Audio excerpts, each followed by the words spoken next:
I believe that the biggest struggles we've ever had have all led up and been caused, actually, to lead us to where we are right now. Sometimes you need to go through a cleansing to become a better you. Sometimes your business needs to go through a cleansing to get rid of some leadership that has poisonous energy. Sometimes you need to have a cleansing inside your heart and let go of old visions and dreams to receive a new, better, more powerful dream that's got your destiny written on it. Sometimes you need to get rid of a relationship to step into a better one. Sometimes you need to get rid of a job to really start prospering in your business. Sometimes you need to cancel out all the crap your relatives have told you in order to believe in yourself and what you really can do. Sometimes what you need to do is you need to become a new you. And sometimes the only way to get you to do that is the universe has to inject pain into your life in sufficient quantities to cause you to say, okay, I'm ready to change, please no more. Seriously. How do I know? Experience, right? I'm going to tell you guys about some stuff that might sound strange to you, but this is heart to heart from me to you, okay? And I like being just blunt and honest because I think it's the only way to fly. And you never know what's going to come out of my mouth till after I say it, because neither do I. So I started in Power Network where? From a place of prosperity, right? I'm making $50,000 to $80,000 a month selling other people's stuff. Living in a house that cost $1,800 a month in Costa Rica in the mountains, right? With like no overhead and no employees but Chris Rushlow, right? So I start the company because why? I'm prospering, but I'm in a place where I want something different than what I'm doing is giving me. I want something that's bigger than the visions of the people who even own the things. And all the things I was in. I had a vision for their thing bigger than their vision for their thing. And didn't realize that my vision just didn't fit there. I just didn't realize it because it wasn't big enough. Their heart wasn't big enough at the time. I don't know how they are now, right? Not judging them. They are who they are. Good people. Their dream wasn't as big as mine, and I was in their dream. So we were having some conflicts, right? So I want to help my team, and they kind of want to make more money themselves. And I'm walking around, just stopped working for months, and I say, how can I help people make more money? Right?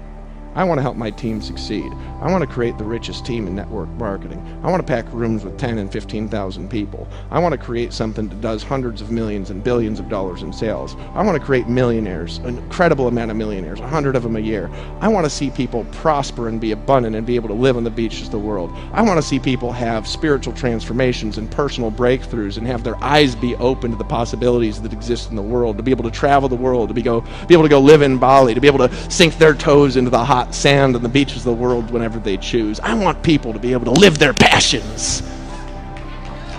How do I do that? So I'm walking through the mountains one day and I'm asking, how can I do that? And then one day I have a vision. Boom!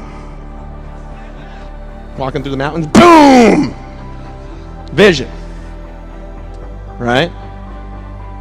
Just downloads. Bam! Right?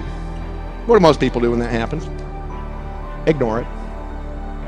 Ignore it. Discount it. I'll say that's just another idea. Right? What do? I don't do anything else until I accomplish it. I'm just going to make it happen. So I start working on it right then. That's in January. Get in the phone. I'm brainstorming with Chris Rushlow. He actually came up with the name Empower Network because we were trying to find a good name that also had a domain to it, which is really hard these days. You also got to make up some like crazy word from like some ancient language nobody speaks anymore that means something now in today's language that also has a domain to get one, you know? Right? So I start working on it. Buy the domain name. Start trying to figure out how to do it. And man, I'm just like beating my head against the wall trying to figure anything out. I'm looking for scripts that can just run comp plans. I'm like, there's just no good thing like this. There's nothing that can make this comp plan.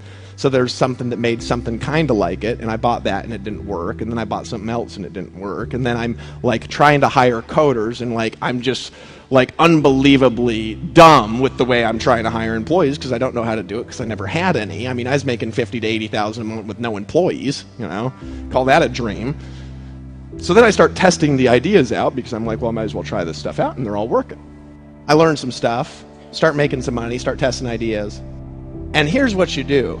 When you have a vision, you work at it and work at it and work at it and work at it, knowing not everything you try is going to work, but then all of a sudden you keep working and working and believing and believing and believing, and then all of a sudden it's like God places a door there and you just turn the knob, open it, walk through, and the blessing begins. BAM! All of a sudden it begins to prosper. Now what if I had ignored any of those things? Right? I don't look through the code. I don't start trying the ideas and invite down some people to my house and brainstorm. I don't begin to mastermind. What if I didn't keep fighting after the merchant shut us down, right? This wouldn't exist. 2014. I didn't make money almost all year, right? Why wasn't I making money though, is the question. And that's the lesson to learn. That's the lesson to learn in prosperity. It's because I stopped operating the same as when I prospered. See, sometimes what happens is you have a vision. Number one, you need to go to work and you need to just work on it. Then you need to kind of like step through doors is what I'd say. And continue to do that because there'll be things that are placed in your way that you guys can't even believe. You guys would not even believe the weird coincidences that exist all over in my life. And it's not just an Empower Network. It is freaking everywhere. You know what I mean? All over the place. All over the place. Why? Because when doorways appear, I walk through them. So there's a lot of doors that appear all over the place because I always take action on them, always. If I feel like God wants me to say something, I just say it right there. This works when you are operating from clarity, humility, right? Hunger, asking. You only really have vision when you're open. You don't have it when you're closed. You're never going to have a really big vision come to you when you're all caught up in your ego. You're not going to have big vision come to you when you're clinging on to a vision from the past. You're not going to have real vision for your future come to you when you're stuck in old relationships and pain. You ain't going to have vision come to you when you're just going to do it your way anyways. And so if you're not open, you're not going to have vision. Right? What are some things that stop you from really being open? Like a lot of you guys, you come here and it's like, yeah, I want to break through. Breakthrough!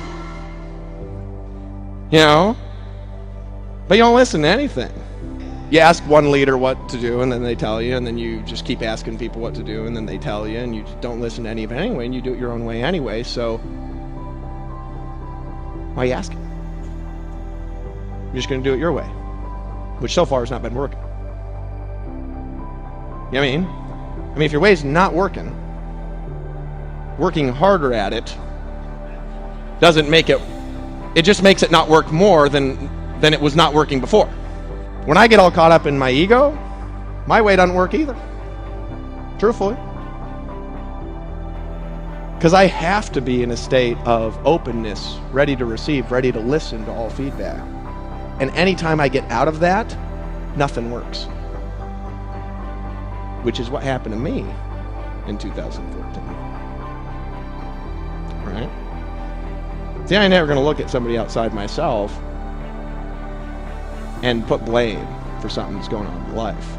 Yeah, maybe they're doing something, but I still attracted it. I still got around it. I'm still not doing what it needs to be done to change it. There's still something I'm doing all the time. Who in here believes that's true? Say aye. Oh, that's not enough. Who says it believes it's true? Say aye. right? You need to be in a state where even if you know what you're doing, you're humble. Okay? You're humble. Because if you're not willing to listen to people, and sometimes that's hard, especially for us that get egos that get tripped off real easy like me. Look, I'm pointing all 10 fingers at me. And when you're making $200,000 a month, it's a very, very strong effort to keep yourself humble. Because everything you're doing is working. And you can very easily get to a place where you forget what state you were in that created the $200,000 a month. That can happen from pain too. But I clung to that pain, right? I clung to it. I was clinging to the way we were doing things before at EmpowerNet. We're like this, like a pit bull grabbed onto a raw steak. Well, it's not a state of humility, is it? Because it wasn't working the same. And so guess what happened? Some people are like, man, I used to just be making so much money. It was just like you're just like in a boat with a team rowing downstream. Like, what does it feel like now? It feels like I'm swimming upstream. It sounds like you're fighting the current. Right? Because this is what it feels like when you really start to prosper and be abundant. What it feels like is you're just sailing. You're working, but it's like all your effort is multiplied.